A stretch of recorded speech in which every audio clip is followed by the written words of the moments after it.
अस्सलाम वालेकुम my YouTube family, myself Saleh Shaikh और आप देख रहे हैं मेरा यूट्यूब चैनल। और हम लोग सब खैरियत से हैं। खुशामदीद कहती हूँ अपने चैनल पे। हम सब खैरियत से हैं, उम्मीद करती हूँ आप सब भी खैरियत से होंगे। आज मैं अपने किचन में बनाने जा रही हूँ शामी कबाब। तो उसके लिए मैंने ये 1 से 1.5 के आसपास है, तकरीबन 1 से ज़्यादा कह सकते हैं, रूखा गोश्त लिया और मैं इसको बॉईल करके कर लेती हूँ। तो ये इस तरह से फ्रीज़ होता है, तो ये ऐसा हो रहा है। तो आप लोग भी ज़रूर क्या करें, क्योंकि बहुत ज़्यादा गंदगी निकलती है। किसी दिन मैं आपको बना के दिखाऊंगी भी इंशाल्लाह, तो आप देखिएगा। और ख़ास तौर पे कुर्बानी के गोश्त तो आपको पता ही है कि किस तरह से बेकदरी से नीचे पड़ा होता है, तो उसमें इतनी गंदगियाँ लग जाती हैं। तो वो तो ज़रूर वॉश किया कीजिए इस तरह से बॉईल करके, सिर्फ एक भाप। ये नहीं कि आप इतना कुक कर दें कि वो बिल्कुल ही उसमें गल जाए, तो जाहिर सी बात है वो तो फिर आपका गोश्त बिल्कुल ही बेकार हो जाएगा। बस सिर्फ एक भाप लगाते हैं तो उसमें सारा गंदगी जितनी भी होती है वो सब निकल जाती है जी। तो ये मैंने तकरीबन 1 पाव के करीब ही कह सकते हैं मैंने ये लिए, क्योंकि ना मैं जो बनाती हूँ शामी कबाब ना, वो सबको बहुत पसंद आते हैं और ज़रा इसमें चटपटे से होते हैं ना, तो इसलिए मैंने ये मिर्चें ज़रा ज़्यादा लिए। आप चाहें तो अपने हिसाब से स्पाइस देख के कम या ज़्यादा कर सकते हैं, ठीक है। 2 टेबल स्पून मैंने नमक लिया है और ½ टी स्पून मैंने हल्दी ली है। 1.5 टेबल स्पून मैंने पिसी हुई लाल मिर्च ली है और ये कुछ खड़े गरम मसाले लिए हैं। 6 मैंने छोटी इलायची ले ली, 3 मैंने बड़ी इलायची ले ली और एक जो है मतलब 10 से 12 मैंने लौंगे ले लिए। 10 से 12 उससे यानी 10 से 12 फिर मैंने काली मिर्चें ली हैं। और ये दालचीनी जो है ये मेरी छोटी छोटी हैं, तो तकरीबन आप 3 स्टिक्स ले लें, बड़ी बड़ी 3 स्टिक्स ले लें, काफ़ी रहेंगी। और ये जो जावित्री है ये मैंने एक बड़ी सी ये ले ली है, एक बड़ा सा टुकड़ा ले लिया है। और 1.5 टेबल स्पून के करीब मैंने ये ज़ीरा लिया है। 3-4 तेज़ पत्ते लिए हैं और तकरीबन 3 टेबल स्पून के करीब मैंने ये साबुत धनिया लिया है, ठीक है। ये सब डल के मैं इसको पानी में डाल के, ये तमाम मसाले ये सब मैं गोश्त में पानी में डाल के, और 2 टेबल स्पून इसमें मैं लहसुन अदरक पेस्ट डालती हूँ। बाज़ लोग जो होते हैं वो डायरेक्ट लहसुन भी डाल देते हैं, अदरक भी डाल देते हैं, उससे भी होता है। लेकिन मैं ये है कि मैं 2 टेबल स्पून पिसा हुआ डाल देती हूँ, तो भी आराम से अच्छा टेस्ट आ जाता है। आप चाहें तो आप छिलावा डाल सकते हैं, लेकिन मैं 2 टेबल स्पून लहसुन अदरक पेस्ट भी डालूँगी, ठीक है। फिर पानी में डाल के इन सबको मैं पहले गोश्त को इतना गला लूँगी कि जैसे हाफ़ डन सा हो जाए। उसके बाद फिर मैं ये तकरीबन 2.5 कप के करीब मैंने ये चने की दाल ली है। तकरीबन 2.5 कप है, वैसे 2 कप भी आप ले सकते हैं, क्योंकि मुझे ना ज़रा गोश्त ज़्यादा अच्छा लगता है, गोश्त वाला टेस्ट। लेकिन मेरी सिस्टर जो है वो मतलब इतना ज़्यादा गोश्त वाला नहीं खाती, तो उनकी वजह से मुझे दाल ज़्यादा लेनी पड़ती है। लेकिन ये है कि 1 किलो का अगर आप गोश्त लेंगे तो उसमें 2 कप जो है दाल बिल्कुल परफेक्ट रहती है। उसमें आपके कबाब में लोच भी आता है और टेस्ट भी आता है। लेकिन हमें ज़रा अपनी जाहिर सी बात है, घर में जिस तरह लोग खाते हैं उनके हिसाब से हमें देखना पड़ता है।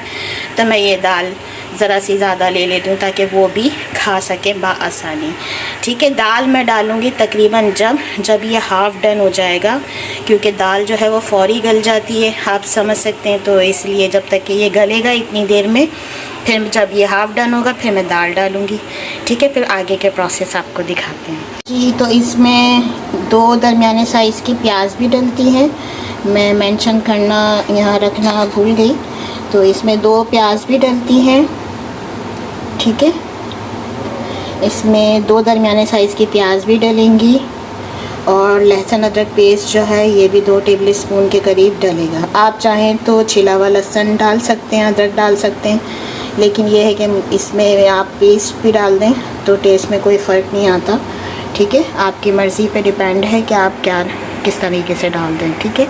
फिर बाकी के प्रोसेस आपको दिखाते हैं। ये सब हम डाल के इसको गलने के लिए रख देंगे गोश्त को जी। फ्रेंड्स, तो ये देखिए कि अभी तक इसकी कितनी शानदार इसकी कंडीशन हो रही है और इतनी अच्छी स्मेल आ रही है ना कि मैं आपको बता नहीं सकती। ये सब स्पाइस मैंने ज़्यादा इसीलिए ही डाले कि आप अगर ख़ुद भी डालेंगे ना तो इंशाल्लाह अल्लाह पाक इज़्ज़त रखे बहुत टेस्टी बनेगा। और मेरे तो ख़ानदान में सभी बहुत पसंद करते हैं मेरे हाथ के कबाब हो या कोई सा भी खाना हो, स्पेशली कबाब भी, क्योंकि ये बहुत ही यूनिक से होते हैं और बहुत ही अच्छे और ज़बरदस्त बनते हैं। क्योंकि इसमें लोग ना थोड़ा सा कम डाल देते हैं मसाले वगैरह, तो वो टेस्ट ना आता नहीं है।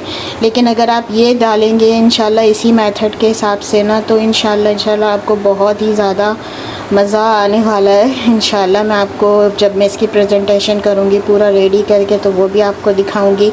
पराठे से या जिस से भी आप खाएँ तो बहुत ही मज़े के लगते हैं। ठीक है, अभी ये मेरा गला नहीं है, बिल्कुल समझ लें कि आधा आधा गला है, आधा नहीं, हाफ़ डन भी नहीं कह सकते, लेकिन ये है।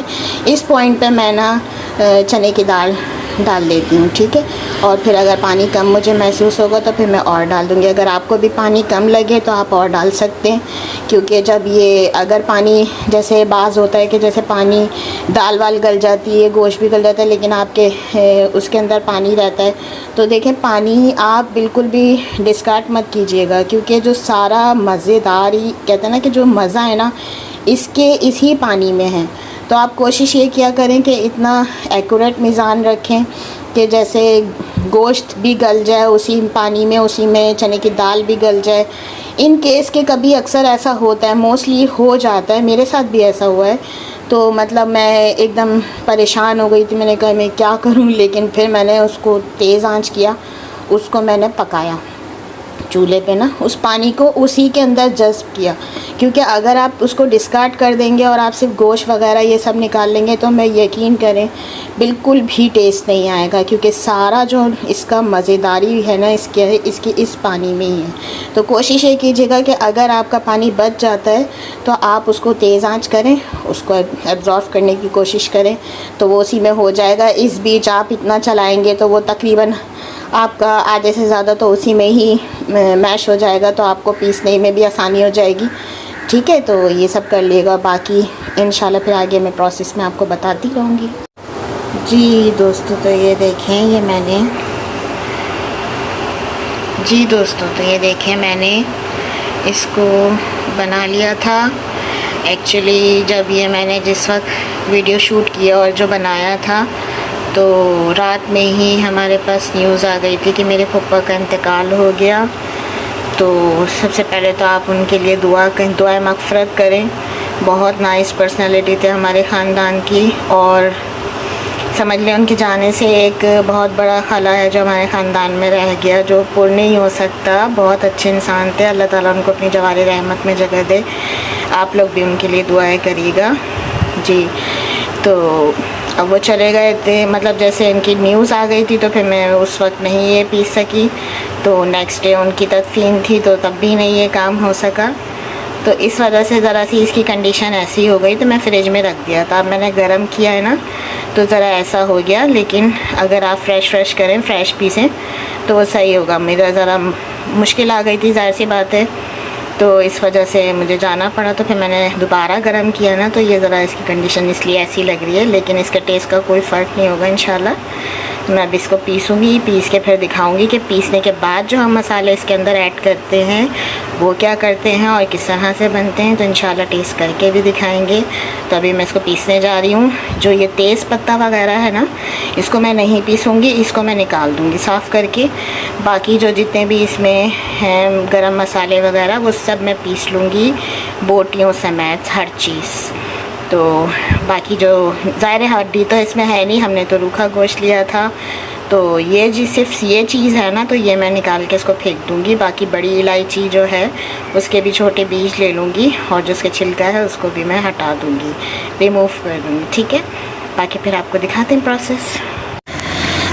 जी देखें, तो ये मैंने तकरीबन 2 प्याज ले लिए, मतलब दरमियानी साइज़ की 2 प्याज ले ली हैं, छोटी छोटी 3 मेरी ना, दरमियानी से भी छोटी कह सकते हैं। तो ये 2 प्याज ले लिया और इसको मैंने ऑमलेट कट लिया ना,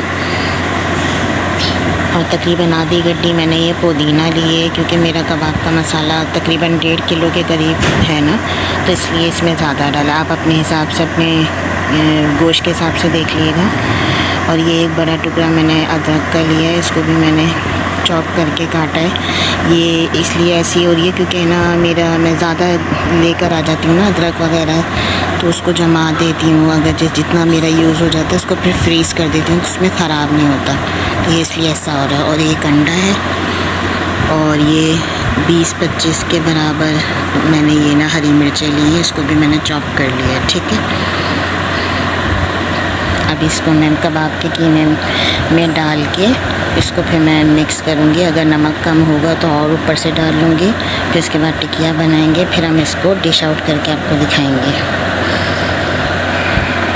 सारे मसाले डाल दिए, पिस गए। अब मैं इसकी टिकिया बनाऊँगी और इतना यमी है ना कि मैं आपको क्या बताऊँ कि मैं ऐसे ही खा गई इसको इतना सारा, क्योंकि ये मेरी बचपन से आदत है। मैं बचपन में कबाब तले हुए नहीं खाती थी, तो मेरी अम्मी मुझे ऐसे ही खिलाती थी, तो ये मैं खा लेती थी। तो मेरी अम्मी मेरे लिए निकाल के ऐसे ही रख देती थी, मैं खाती थी। और आज तक बचपन की आदत अब बचपन तक ही साथ रहेगी, जब तक मैं 55 की होंगी। तो मैं खाती हूँ बड़े शौक़ से ना, ये मुझे अच्छे लगते, मज़े के लगते। तो अब ये बहुत ज़्यादा टेस्टी बन गया है। इसमें जो मैंने नमक मसाले में डालते हुए जैसे पकाते हुए डाला था ना, उससे भी तकरीबन 2 चम्मच मैंने और डाला है, क्योंकि नमक बहुत कम था। तो फिर मैंने टेस्ट करते करते डाला। आप लोग भी डायरेक्ट 2 मत डाल दिएगा, यानी कि 2 उसमें डले थे, 2 और मत डालिएगा। आप टेस्ट के हिसाब से देखिएगा कि किस तरह से आपको परफेक्ट टेस्ट जहाँ आ रहा है, तो आप स्किप कर दिएगा। तो मुझे तकरीबन 2 मज़ीद डालने पड़े थे, तो फिर मैंने टेस्ट किया, तो फिर मेरे मुताबिक टेस्ट आ गया जैसे मैं चाहती हूँ, बिल्कुल परफेक्ट। तो अल्हम्दुलिल्लाह वो आ गया। जी देखें, तो ये मैंने बना लिए, बाकी जो है मैंने फ्रीज़ कर दिए। और ये अभी मुझे इतने कबाबों की नीड थी, तो मैंने ये निकाल लिए। और अभी मैंने सिर्फ आपको दिखाने के लिए कि फिर वो गार्निश करके फिर आपको दिखाऊंगी। और इतने मज़ेदार है ना, बस मैं क्या बोलूँ। जिस तरह मैंने मीज़ान आपको बताया है ना, आप बिल्कुल वही फॉलो करेंगे ना, तो इंशाल्लाह दुआ देंगे। सारे ख़ानदान, सारा घर कहेगा कि या अल्लाह ये क्या बना दिया आप लोगों ने, आपने क्या कर दिया। इतने मज़े के बनेंगे, क्योंकि मेरे हाथ के मोस्टली खाने, यानी काफ़ी सारे खाने, और उसमें सबसे अहम ये सब बहुत पसंद करते हैं क्योंकि मैं बनाती हूँ। और अल्हम्दुलिल्लाह अल्लाह पाक का लाख लाख शुक्र है, अल्लाह ने टेस्ट भी दिया है। क्योंकि ज़ाहिर सी बात है, देखें खाना जो है ना, वो हमेशा दिल से बनाया जाए ना, तो उसमें लज्जत आती है। तो यही चीज़ है कि आप दिल से बनाएंगे तो आपके खाने में टेस्ट आएगा। तो मैं अपने कुकिंग को अल्हम्दुलिल्लाह बिल्कुल इंजॉय करके बनाती हूँ। कभी कभी तो गाने भी गा लेती हूँ, सीरियसली। जब अगर मूड अच्छा हो तो मैं गाने बना के भी करती हूँ। तो बहुत ही यमी और इतने मज़े के खाने बनते हैं, और इतना कहते हैं ना कि बहुत ही अच्छा सा एक एनवायरनमेंट हो जाता है। तो मैं भी आपको यही कहूँगी कि आप भी अच्छे से मूड में बनाएं, ताकि आपको काम फील भी नहीं हो और फटाफट हो जाता है। तो अब इंशाल्लाह हम आपको फ्राई करके और बाकी सर्व करके आपको बताएंगे, ठीक है। हमने सारे कबाब फ्राई कर लिए हैं। और ये जो चटनी है, ये मैंने किसी दिन इसकी रेसिपी शेयर करूँगी। वैसे ये मैंने हरा धनिया, पुदीना और दही से बनाई है। ये ना ख़ास बारबेक्यू में खाई जाती है, तो ये वो है। मैं इंशाल्लाह रेसिपी भी शेयर करूँगी किसी दिन बना के आपको ना। तो बाकी ये हमारी कोल्ड ड्रिंक है, ये हमारी रोटी है। आप चाहें तो तंदूरी से खाएं, चाहें तो पराठे से खाएं। हमने अभी सुबह ही पराठा खाए थे, तो इसलिए दिल नहीं चाहा, तो ये हमने अपने सैलेड लिए।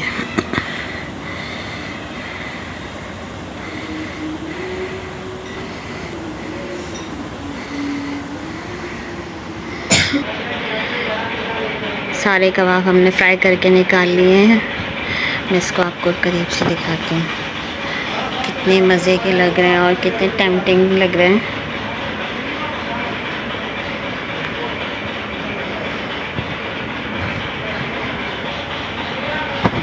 जी, अगर रेसिपी अच्छी लगी हो तो मेरे चैनल को लाइक, अपने दोस्तों के साथ शेयर और सब्सक्राइब ज़रूर कीजिएगा, और अपने फीडबैक ज़रूर दीजिएगा। और ये इतनी ज़बरदस्त और इतनी यमी है ना कि जब आप बना के खाएंगे तो आपको खुद ही पता लग जाएगा। बहुत ही मज़ेदार है, और ज़रूर ट्राई कीजिएगा। इंशाल्लाह मिलते हैं अगली रेसिपी पे। अपना ख्याल रखिएगा, एंजॉय करें। अल्लाह हाफिज़, टेक केयर, एंजॉय।